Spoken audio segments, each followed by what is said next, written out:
કે ગોંડલને બદનામ કરવાની જ્યારે જ્યારે વાત આવી છે ત્યારે મારા વરીને કોઈ પાછું વરી જોયું નથી. તમને બધાને હું એક રેડિયમ આવતી વાત યાદ કરાવું. જીથરો બાબો અપ કરું ડપ મરે. ખરેખર કોઈ અપ કરે ડપ મરે? આવી વાર્તા છે. વડીલો બધા જીથરા બાબાને બહુ સારી રીતે જાણે છે. એમાં એ વાતમાં પાછો એક નવો વળાંક આવ્યો હતો. મિત્રોને ખબર જ હશે. જીથરા બાબાના ગામમાં એનાથી કદરૂપી એક બાઈ આવી વહુ બની. એટલે જીથરા બાબાને દુઃખ થયું, મારું નામ કોણ લેશે હવે? મારી વાત સમજાય છે ને મિત્રો? આવી બધી વાતમાં નહીં પડતા મને લાગે છે કે ગોંડલની જે રીતે પ્રગતિ છે, ગોંડલ જે રીતે સુખાકારીથી જીવે છે, ગોંડલની અંદર ધંધા ઉદ્યોગ, મને લાગે છે કે રાજકોટ અને ગોંડલ વચ્ચે કોઈ જગ્યા ખાલી નથી. મને એવું દેખાય છે કે આ શાંતિનું પરિણામ છે, આ સલામતીનું પરિણામ છે. આ બધા ભેગા મળીને આજે આ મેળાસામાં કોઈ ક્ષત્રિય અને પાટીદાર બે જ નથી, લગભગ સમાજ મારો કે 18 આલામાની અંદર છે. બધાએ પોઝિટિવ આ વાતની દિશા લીધી છે. બધાએ બંને પક્ષને સમજાવ્યા છે. બંને પક્ષે પણ આ વાતને સાચી રીતે સ્વીકારી છે. એમને બંનેનું હૃદયપૂર્વક અભિનંદન આપું છું. હવે જ્યારે જ્યારે બદનામ કરવાની વાત હોય, આક્ષેપની વાત હોય, ત્યારે તો પાયા વિહોણા ગમે એવા આક્ષેપ થઈ શકે. આ વાતનો મને લાગે છે કે જવાબ દેવો પણ બંને ઉચિત નથી લાગતો. જે સંખ્યામાં ઉપસ્થિત લોકો છે, આ ખોટી વાતનો જવાબ હોય આવું મારું માનવું છે. વિશેષ વાત નહીં કરતા. આપણી શાંતિ, આપણું સંગઠન, આપણે જે રીતે અંદરોઅંદરના આપણા સંબંધો છે, આપણે ભાગીદારો છીએ, આપણે પાર્ટી હારે જોડાયેલા છીએ, મારા પરિવાર હારે જોડાયેલો છું, આ ભાવના આપણી કાયમી બને એવી ભગવાનને મા આશાપુરાનું પ્રાર્થના કરું છું. અને હંમેશા જ્યારે ગોંડલને બદનામ કરવાની વાત આવે ત્યારે આપણે બધા સાથે મળીને એનો જવાબ આપશું. અને આપ સૌનો હૃદયપૂર્વક આભાર. વંદે માતરમ.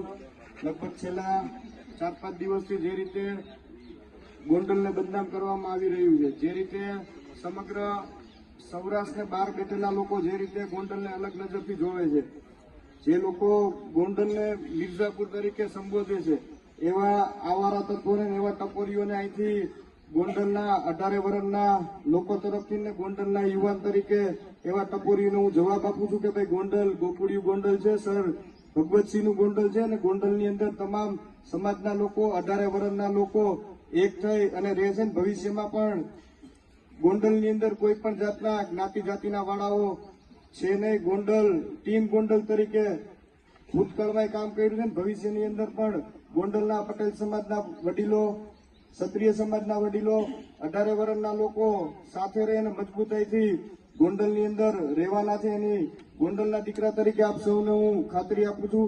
અહીંથી 500 કિલોમીટર દૂરથી, 200 કિલોમીટર દૂરથી ગોંડલની અંદર ક્ષત્રિય સમાજને અને પાટીદાર સમાજને અથડાવવાના જે પ્રયત્નો કરતા હોય એવા લોકોને અને એવા ટપોરીઓને ગોંડલ વતી હું સ્પષ્ટપણે જવાબ આપું છું કે ભાઈ એ તમારા સપના છે ક્ષત્રિય પાટીદાર વર્ષિત ક્ષત્રિય કરાવવાના, એ સપના તમારા ક્યારેય પૂરા નહીં થાય એવી 18 વર્ષના લોકો તરફથી ટપોરીઓને જાહેરની અંદર હું જવાબ આપું છું. વધારે વિશેષ કંઈ નહીં, પણ આ ઘટનાની અંદર પણ ક્ષત્રિય સમાજના સૌ લોકો, પાટીદાર સમાજના લોકો, તમામ સમાજના લોકોએ જે એકતા બતાવી છે, જે સાથે ખંભે ખંભો મિલાવીને ઉભા રહ્યા છે, એમનો પણ હું હૃદયપૂર્વકથી ખૂબ ખૂબ આભાર માનું છું. અને વિશેષમાં કે ભાઈ જે કેસો થઈ ગયેલા છે એની પણ આપ સૌને પટેલ સમાજ વતી અને દરબાર સમાજ વતી ખાતરી આપું છું કે ભાઈ એનું પણ આવનારા સમયમાં હાઈકોર્ટની અંદર સુખદ સમાધાન થઈ અને યોગ્ય રસ્તો નીકળી જશે એવી આપ સૌને હું ખાતરી આપું છું. છબી ખૂબ જ ખરડાય એવા ખૂબ બધે મીડિયામાં લોકો જેને મોઢામાંથી લાળ ટપકતી હોય, જેને ગોંડલની ઊંડે ઊંડેથી સીટ દેખાતી હોય, એને બહુ દૂર દૂરથી અહીંયા કીધું છે પેલા ભાઈ સમગ્ર સૌરાષ્ટ્ર વિકસિત કોઈ સિટી હોય ને તો એનું નામ ગોંડલ છે. અને વિકસિત સિટી કેમ કહી શકાય તો સમગ્ર સેન્ટરમાંથી ગોંડલ જેવા નાના સેન્ટરમાં જમીનના છેલ્લા સોદા થયા હોય ને 6 કરોડ ને 85 લાખનો વીઘો, તો એનું મૂળ ગોંડલ છે ને એના મૂળમાં જયરાજસિંહ જાડેજાનો પરિવાર છે.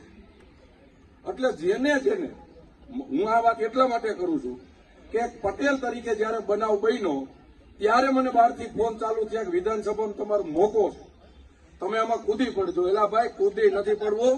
અહીંયા અમે બધા પરિવારની જેમ રહી છે અને અમારી એક જ અપેક્ષા છે કે અમારા ગોંડલનો વિકાસ થાય અને અમારું ગોંડલ એક થાકી ગયું.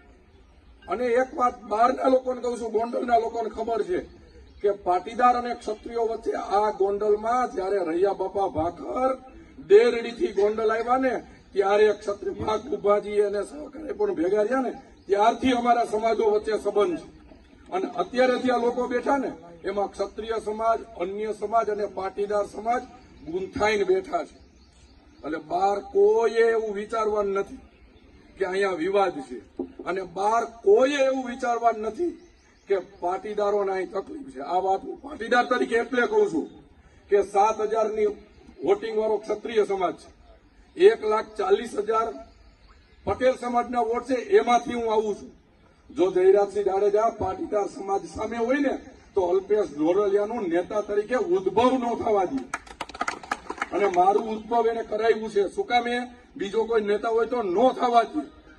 એને કીધું છે કે અલ્પેશને અમે બધા ભાઈની જેમ રહી છીએ, આજ અમે દીકરાની જેમ રહી છીએ. ઘણાએ અમારા પગે લાગવાના વિડિયા શેર કર્યા છે અને એને કીધું છે ગુલામ નથી. એટલે ગુલામ નથી, અમારા બાપ સમાન છે ને એટલે પગે લાગી છે અને હજી 30 વર્ષ લાગવાના છે. અને હજી જેને લાડ ટપકે એને કહી દઉં છું કે અહીંયા સીટ ઉપર કોઈ બહાર નજર ન કરતા, અહીંયા અમારો ગણેશ તૈયાર છે. અને એને અમે પટેલ સમાજ જો અહીં ખંભે બેહારીને ધારાસભ્ય બનાવવાના છે ભાઈ. એટલે કોઈ એમનો બહારના લોકો એવા નથી. ભાઈ તમે મીડિયા હવે કયો આપણે બધા એક છે? આપણા વચ્ચે કોઈથી વિવાદ છે? કોઈથી થવા દેવો છે? અમે બધા ભાઈની જેમ રહી છીએ, રહેવાના છે. એટલે બહારના જે લુખાવને અહીંયા ગુંડાગીરી દેખાતી હોય ને એને અજયણા આવીને અહીંયા પૂછજો અમને. પેલા ભાઈ એશિયા ખંડના સૌથી મોટા એપીએમસીના ચેરમેન તરીકે પાટીદારના દીકરા તરીકે જયરાજસિંહ જાડેજાએ અમને બેહાર્યા છે. તમે પૂછો કોકને કે સમગ્ર સૌરાષ્ટ્રમાંથી પાટીદાર સમાજને જો વધારે હોદ્દા આપ્યા હોય ને તો એ જયરાજસિંહ જાડેજાએ ગોંડલમાં આપ્યા છે. અને તમે અમને એમ કહો સાહેબ વિવાદ છે. અહીંયા અમે બધા એક સહી રહેવાના છે. અને તેને બહારના લુખાવને લાળ ટપકે છે ને ગોંડલની સીટની એ ટ્રાય કરવા લડવા આવી જઈજો. કેટલી વીએ હો થઈને અમે બતાવશું. આ ગોંડલ શાંતિનું પ્રતીક છે. એક સમય એવો હતો કે ગોંડલ ચાલુ થાય એટલે કાયદાની વ્યવસ્થા પૂરી થતી હતી. અત્યારે ગોંડલ એવું છે કે ગોંડલ ચાલુ થાય એટલે જ્ઞાતિ જાતિના વાળા પૂરા થાય છે. એક ગોંડલ અને અખંડ ગોંડલ છે અને આ રહેવાનું છે. જેને જે ટ્રાય કરવી હોય કરી લેજો. અમે એક હતા સહી અને હજી 30 વર્ષ અમે બધા ભેગા રહેવાના છે. ભારત માતા કી જય. હવે જે કઈ અણબનાવ બન્યો હતો એનું હવે સુખદ સમાધાન થઈ ગયું છે. અમારે અને ધારાસભ્ય શ્રી વચ્ચે બધા વચ્ચે જે કઈ વાત થઈ હતી અમારે બધા સુખદ સમાધાન બધા મળી અને સુખદ સમાધાન થઈ ગયું છે. તો ક્ષત્રિય સમાજ અને પટેલ સમાજની શાંતિ જળવાઈ રહી અને કાયમ કોઈ જાતનું વય મનુષ્ય ન ફેલાય અને શાંતિ સમિતિથી આરામથી બધું કામ સરસ થઈ ગયું છે. જેથી કરીને આભાર બધાનો.